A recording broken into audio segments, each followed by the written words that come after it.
Welcome to Penrose Learning, where we make understanding easy. You start by enabling screen time because it provides an app-level lock mechanism. Go to Settings, tap Screen Time, then turn on Screen Time and set a 4 or 6-digit screen time passcode. You can link it to your Apple ID for recovery.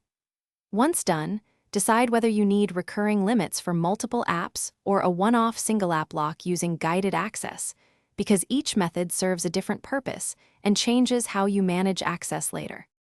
Now you create the actual restriction. In Screen Time, tap App Limits, Add Limit, pick specific apps or entire categories and set a daily time. Make it short, 1 minute is enough, to force the block and then enable block at end of limit so the screen time passcode is required to continue. Alternatively, use guided access under accessibility for a single app session.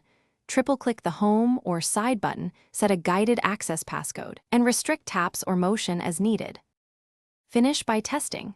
Open the app, let the timer expire or start guided access, and verify the iPad blocks use until you enter the screen time passcode. If you need to change or remove the lock, go to Settings Screen Time to edit app limits or disable guided access from accessibility. If you forget your screen time passcode, make sure you set the recovery option with your Apple ID first.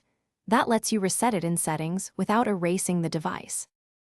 Thanks for watching. If this was helpful, leave a like and consider subscribing. See you next time.